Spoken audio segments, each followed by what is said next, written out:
Patriotic efforts में आप सभी को स्वागत है और आप सभी को नवल किशोर की ओर से सादर नमस्कार। भारत की जो एक ज्वलंत समस्या है, जो पूरब से पश्चिम तक, उत्तर से दक्षिण तक फैली हुई है, उसका एक उदाहरण दिल्ली और उसके आसपास के इलाकों का है, जिसे हम सभी को ध्यान में रखना चाहिए। अभी तो 3-4 दिन पहले आप लोगों ने सुना होगा कि पूर्वी दिल्ली में जो यमुना पार है, वहाँ पर एक कॉलोनी में हमारे शांति दूत मुस्लिम भाइयों ने कई हिंदू परिवारों के घर पे ताले लगा दिए थे और कहा कि तुम लोग अब ये कॉलोनी छोड़कर चले जाओ। उसमें हिंदू भी थे, सिख भी थे, जैन भी थे। कुछ खास उस पर बात बनी नहीं, माहौल जो ख़राब हो जाता। अभी सोमवार की बात है, यानी 26 तारीख को, जिसकी रिपोर्टिंग कल 28 तारीख को हुई है। सोनीपत वाली घटना बड़ा ही दिल को फाड़ देने वाली घटना है। सोनीपत में एक खान कॉलोनी है जो दिल्ली रोड पर स्थित है, यानी वो रोड जो दिल्ली को सोनीपत से जोड़ता है। वो उस खान कॉलोनी में शुरू में हिंदू ही थे, बाद में एक एक करके मुस्लिम फैमिली भी आने लगे और धीरे धीरे उनकी संख्या बढ़ती चली गई। आज उनकी संख्या काफ़ी है। जब उनकी संख्या काफ़ी हो गई तो उन्हें लगा कि हिंदुओं के घर परिवार, उनके बेटे बेटियों, सब पर हमारा अधिकार है, सब माले गनीमत हैं। तो जो भी हिंदू परिवार की लड़कियां, औरतें बाहर निकलती थीं तो उन सब के साथ रेगुलर बेसिस पे छेड़छाड़ होने लगा। कुछ दिनों तक परिवार वालों को बोलकर, कहकर, सुनकर मामला को समझाने की असफल कोशिश की जाती रही, लेकिन उसका कोई लाभ नहीं मिला, बल्कि उन लोगों की जो शरारतें थीं या जो बदमाशियां थीं वो लगातार बढ़ती गईं। वहाँ एक हिंदू फैमिली के बारे में बताने जा रहा हूँ। उस फैमिली में हस्बैंड वाइफ, एक बेटा, 2 बेटियाँ। तो उन 2 बेटियों का लगातार वहाँ पर उनको परेशान किया जा रहा था। जब भी वो बाहर निकलती तो मुस्लिम लड़के उनके साथ कुछ ना कुछ बदतमीजी जरूर करते, जो लज्जाजनक बदतमीजी थी। 2 महीने पहले बहनों ने घर में आकर के अपने माँ बाप और भाई को बताया कि भाई ऐसा ऐसा हो रहा है काफ़ी समय से। तो उन लोगों ने इसके लिए उसके परिवार वाले के पास गए और परिवार वाले से कुछ सॉल्यूशन मिलने के बजाय वो लोग और भड़क गए। बीच बीच में इन्होंने लोकल पुलिस को भी इस बात की खबर दी, लेकिन लोकल पुलिस ऐसे मामलों से हिचकती है क्योंकि माहौल ख़राब हो जाएगा। डरती भी है पुलिस जहाँ ऐसा मामला होता है। अंत में इस परिवार ने सोचा कि पहले तो दोनों बेटियों की शादी कर दो, उसके बाद हम लोग यहाँ से चले जाएंगे घर छोड़ करके। तो बड़ी बेटी की शादी उन लोगों ने दिल्ली में नरेला की एक फैमिली से तय की, लेकिन इसकी जानकारी कुछ मुस्लिम लड़कों को हो गई। वो लोग लड़के वाले को, जहाँ शादी तय हुई थी, ऐसा मैसेज भेजते थे, अश्लील मैसेज, और उसमें ऐसा दिखाते थे कि ये मैसेज लड़की के द्वारा भेजा गया। उन लोगों ने लड़की की फैमिली से बात की तो फैमिली वालों ने बता दिया कि ये कुछ बदमाश गुंडे टाइप के लड़के हैं, उन लोगों की हरकत है, अदरवाइज़ हमारा इन लोगों से कोई मतलब नहीं है, हम लोग क्यों ऐसा मैसेज नहीं जाएंगे। तो उन लोगों को भी समझ में आ गया कि आजकल ऐसा हो रहा है, चलो कोई बात नहीं। तो इस सोमवार को, यानी अभी से 4 दिन पहले, सोमवार को सगाई के लिए लड़के वाले लड़की वाले के घर पे आए हुए थे और सगाई के रस्म चल रहे थे। उसी बीच दो लड़के, एक का नाम है सोहिल, दूसरे का नाम है शाहिद, ये दोनों घर में घुस गए और जिस कमरे में वो लड़की अपनी बहन के साथ बैठी हुई थी उस कमरे में घुस गए और दोनों के हाथ पकड़ के खींच करके ले जाने की कोशिश करने लगे।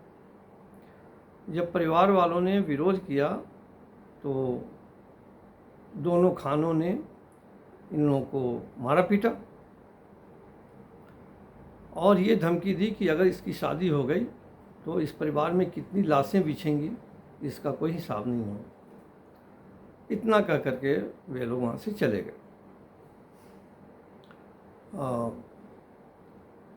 और वहाँ से कुछ ही दूरी पर एक मस्जिद है, उस मस्जिद के पास वो जाकर खड़े हो गए।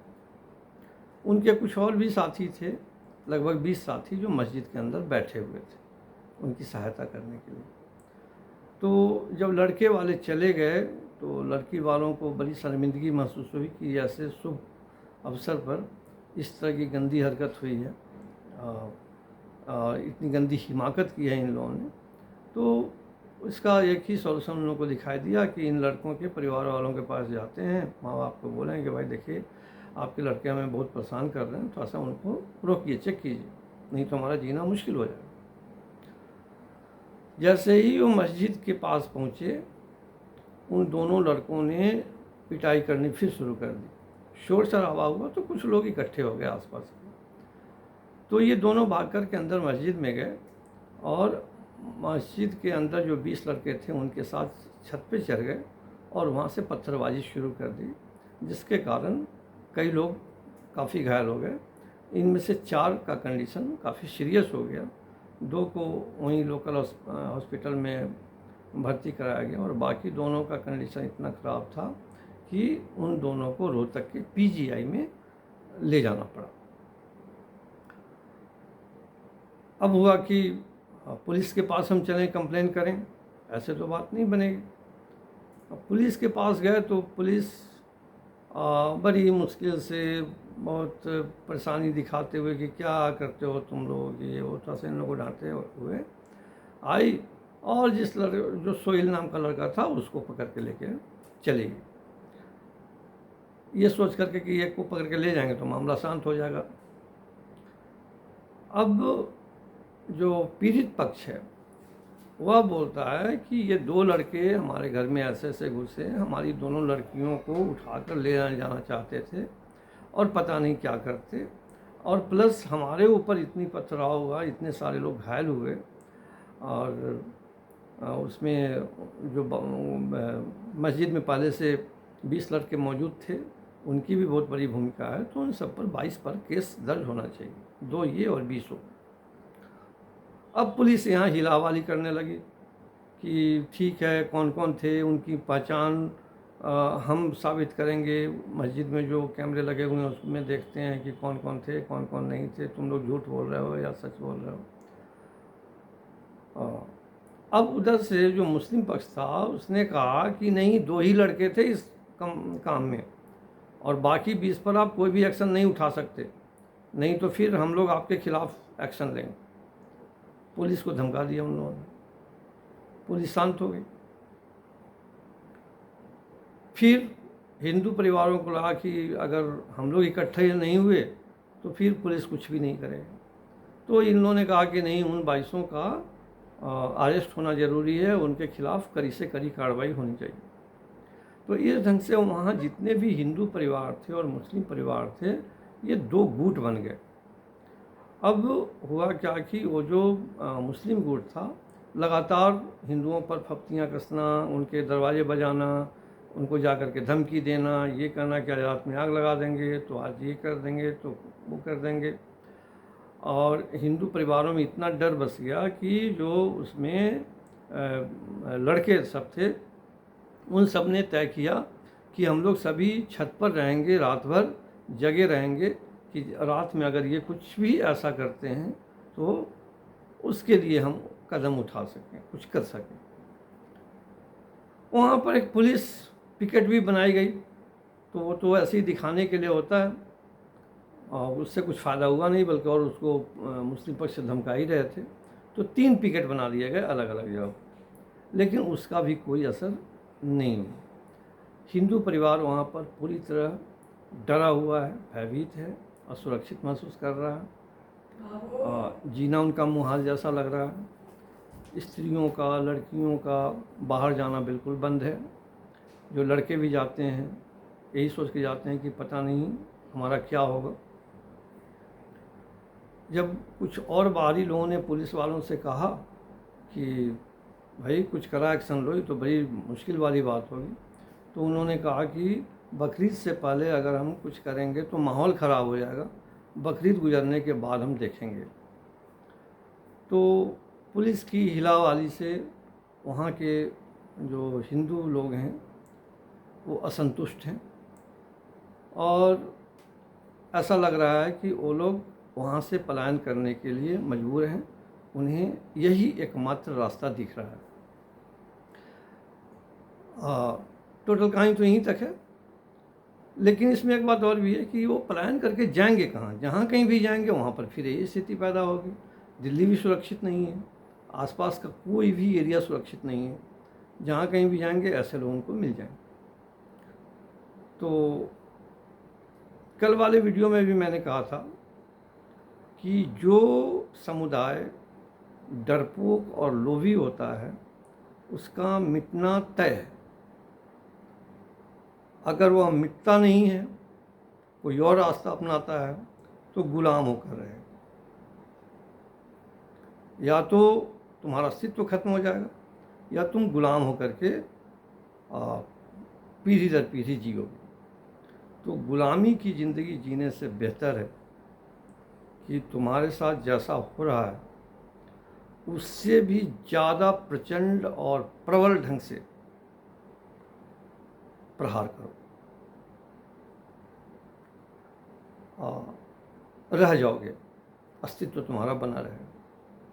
और इसके लिए तुम्हें जहाँ जहाँ से हेल्प की गुंजाइश दिखाई दे वहाँ से हेल्प। सरकार, प्रशासन, मीडिया वाले ये सब बोलते हैं बस चुप चुप चुप, ज़्यादा बात मत करो, माहौल ख़राब हो जाए।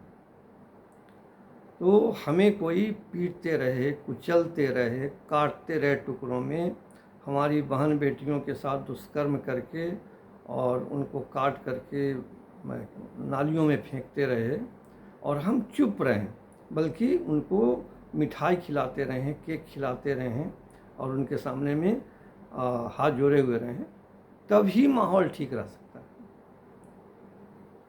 तो माहौल ठीक रखने की एक हमारी ही जिम्मेदारी है और एक ही उपाय है कि कोई हमें मारे, कुचले, काटे, दुष्कर्म करे और हम चुपचाप रहें। और जो ऐसा करता है उसके लिए मिठाइयाँ अर्पित करें।